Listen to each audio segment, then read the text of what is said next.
하두셋 하두셋. 안녕하십니까, 사마에럴입니다. 송덕수 교수입니다. 제 10판 신민법 강의 회독 987페이지 로마제 3번의 불안정 극복 보겠습니다. 사마에럴 TV 절차 추천을 부탁드리고 유튜브 구독을 원합니다. 로마제 3번의 불안정 극복. 1번의 의미 법적 근거. 양가 1번의 의의. 불안정 극복은 채무자가 극보의무를 이행하였으나 그 이행에 하자가 있는 것을 말한다. 법전을 매수했는데 그 책에 몇 장이 빠져있는 경우, 닭을 매수했는데 병든 닭을 급보한 경우, 지붕을 수리했는데 비가 새는 경우, 수술을 받았는데 의사의 잘못으로 다른 곳이 나빠진 경우가 그 이행이다. 이러한 불안정 극복은 불안정 이행이 한 가지로 설명되는 것이 보통이나 988페이지 독립한 유형으로 파악하는 것이 옳다. 하자 있는 이행의 경우에는 그 흔히 있는 이행의 결과로 채권자의 다른 법익이 침해되는 경우도 있다. 그 경우에 늘어난 손해를 보통 확대 손해 또는 부가적 손해라고 한다. 앞의 예에서 책에 몇 장이 빠져있어 졸업시험에 불합격하였거나 병든 닭이 인도되어 채권자의 다른 닭이 병들어 죽은 것은 그에 해당한다. 용어의 문제. 앞에서 언급한 바와 같이 독일에서는 적극적 계약 침해, 적극적 채권 침해, 불안정 이행을 동의어로 사용한다. 그런데 우리나라에서는 보통 여기에 하자가 있는 이행과 뒤에서 보면 기타의 행위 의무 위반을 한데 묶어 다루면서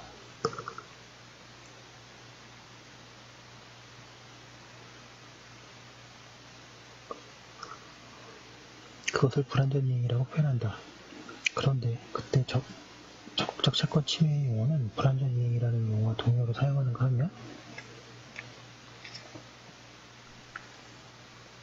불안정 이행에는 확대 손해가 없는 경우에 확대 손해가 있는 경우가 있으며 전자가 협의의 불안정 이행이고 후자가 적극적 채권 침해라고 하기도 한다. 학설에서는 1번이 바람직하다. 불안정 이행과 동의어로 사용하는 것. 그러므로 불안정 이행의 일부를 떼어 불안정 극복과 다루고 있는 이 책에서도 부가손해의 이유에 따라 용어를 다르게 사용하지 않을 것이다. 양가로 1번의 법적 근거. 불안정 극복의 법적 근거에 관해서는 학설이 기록하고 있다. 방금 1번의 다수설은 제390조가 근거라고 하나 방가로 1번의 소설은 형식적으로는 390조의 근거라고 할 수 있으나 실질적으로는 기본 채무 이외의 용태의 의무 위반이 근거라고 한다.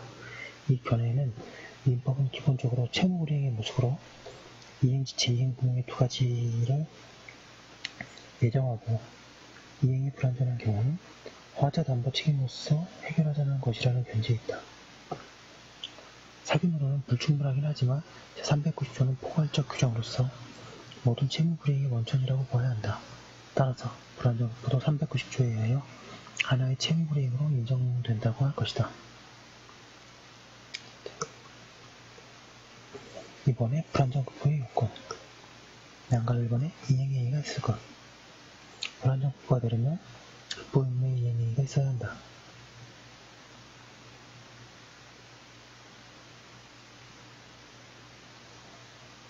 만약 그것이 없었으면 이행지체나 이행불능으로 갈 것이다.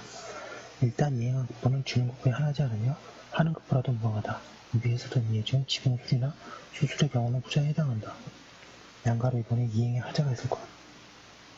이행행위가 흔히 없게 되면 완전한 이행이 되고 불안정 극보는 문제가 되지 않는다. 이행에 하자가 있는 때에는 불안정 극보로 되는 것이다.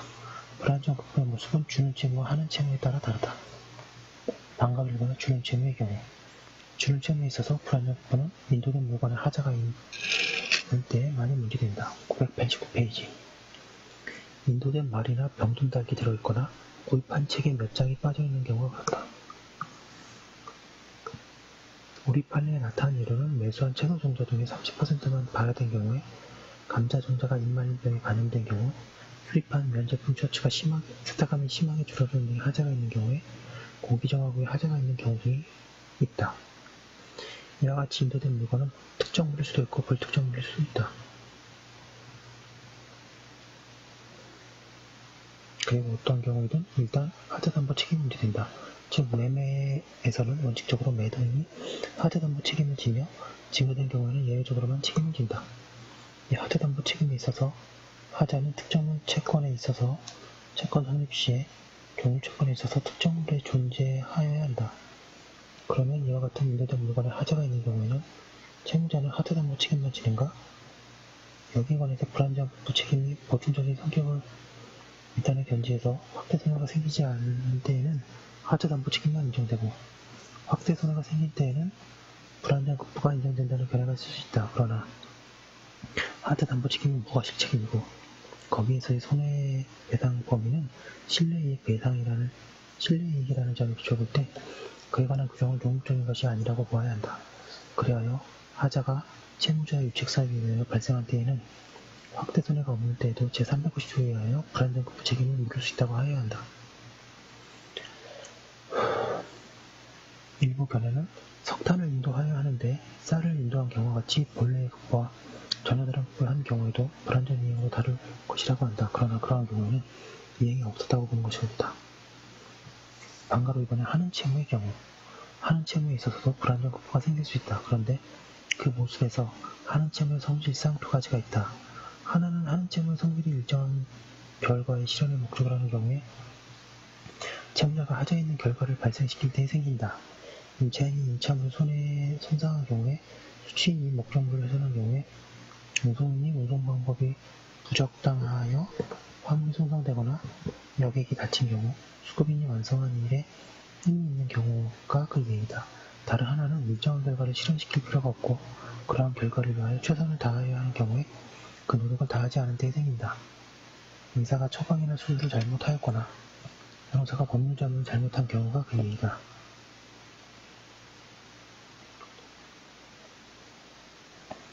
양가로 3번에 확대 손해의 발생이 필요한지 여부 불안정 급부의 결과 확대 손해가 발생한 때도 많으나 확대 손해의 발생은 그 요건이 아니다. 그리하여 확대 손해가 발생한 경우는 물론이고 확대 손해가 없더라도 불안정 급부의 요건이 갖추어지면 불안정 급부로 된다고 할 것이다. 하자담보 책임 규정이 있어도 같다. 990페이지 양가로 4번에 채무자의 유책사유 불안정 급부로 되려면 하자에 있는 이행이 채무자의 책임있는 사유가 행하여져야 한다. 채무자의 유책사유에 대하여 이행지체에 관련하여 설명한 것이 그대로 적용된다. 그리하여 그 요건의 증명도 채무자가 유책사유 없음을 증명하여야 한다. 양가로 5번에 불안정 급부가 위법할 것 불안정 급부가 성립하면 그것이 위법하여야 한다. 3번에 불안정 급부의 효과 통설은 불안정 급부를 포함하여 불안정 이행의 효과를 완전 이행이 가능한 경우와 그것이 불가능한 경우로 나누어 설명한다. 구체적으로는 전자의 경우에는 완전 이행 청구권이 생기되 추한 방법이 있으면 추한 청구권이 생기고 그 외에 이행지체로 인한 손해배상을 청구할 수 있다고 하며 후자의 경우에는 확대 손해배상과 전보배상만을 청구할 수 있다고 한다.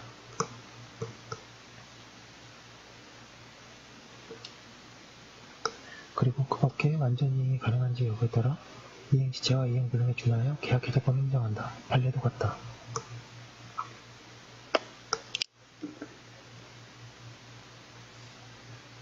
사견 그러나 손해배상의 방법에 관하여 금전배상주의를 취하고 있는 우리 민법상 불안정 급부의 경우에 완전 이행 청구권, 특히 추한 청구권이 가능한지 의문이다. 하자담보 책임 규정이 있을 때에 더욱 그렇다. 우리 민법에 있어서는 손해배상 청구권만이 생긴다고 하여야 할 것이다. 물론 거기에 손해배상에는 확대 손해가 있는 경우에는 그것에 대한 배상도 포함된다. 그 외에 불안정 급부가 행하여진 채무가 계약에 기하여 생긴 때에는 채무 우리행의 일반적인 효과의 하나인 계약 해제권도 발생한다고 새겨야 한다. 다만 민법에 그 요건이 규정되어 있지 않아서 의문이나 제580조를 적용하여 불안정 급부로 인하여 계약의 목적을 달성할 수 없는 때에 한정하는 것이 좋을 것으로 생각된다.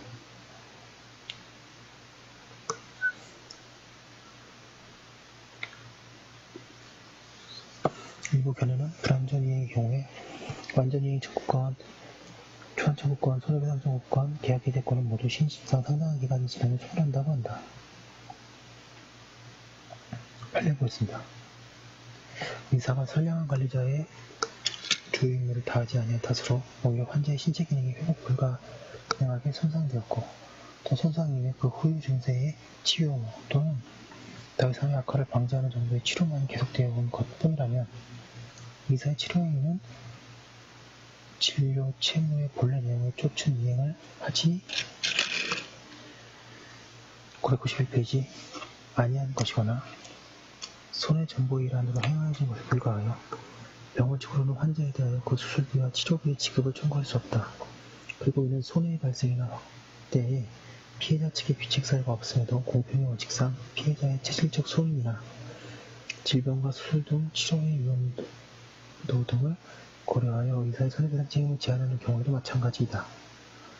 네, 좀 빠르게 본 감이 없지 않은데요.